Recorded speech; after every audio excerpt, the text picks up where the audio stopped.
Sull'esito del tavolo del latte Ovi Caprino che si è tenuto ieri e nel corso del quale l'assessora regionale dell'agricoltura Gabriella Murgia ha proposto l'istituzione dell'ente sardo per la pastorizia, interviene con una nota alla CIA Sardegna che sottolinea l'assenza di risposta da parte della regione in merito alla necessità del comparto ovicaprino isolano, davanti a una situazione oggettivamente in stallo da un anno e una prospettiva catastrofica che vede delinearsi sullo sfondo della finanziaria regionale un taglio di 12 milioni di euro sui fondi destinati all'agricoltura. La Regione è stata capace di proporre solo l'ennesimo spot pubblicitario, annunciando la nascita di un ente sardo per la pastorizia,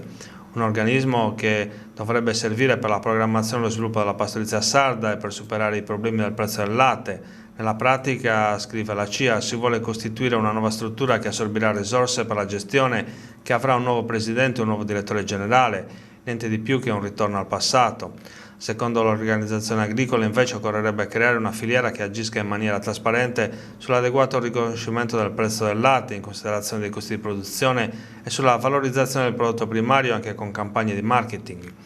In Regione manca la consapevolezza sulla necessità di costruire un percorso di innovazione che dovrebbe coinvolgere la ricerca e le aziende ovine della Sardegna, prosegue la CIA, questo per migliorare la capacità produttiva e la qualità. Manca invece, secondo la CIA, un indirizzo sulla necessità inderogabile di sviluppare la tracciabilità dei prodotti e sostenere l'obbligatorietà dell'entrata in funzione del registro telematico che obbligherebbe tutti a registrare il latte prodotto, quello conferito in entrata e quello trasformato in uscita. Tutto questo davanti a uno scenario preoccupante. È infatti nato il tentativo di affossare definitivamente l'OILOS, che non ha mai funzionato a causa di cavilli burocratici. La legge 44 del 2019 sulle emergenze agricole, che prevedeva interventi a sostegno del comparto per 45 milioni di euro, è in alto mare. Sullo sfondo, conclude la CIA, c'è la finanziaria regionale che delinea un taglio di 12 milioni di euro a valere sui fondi dell'agricoltura sarda.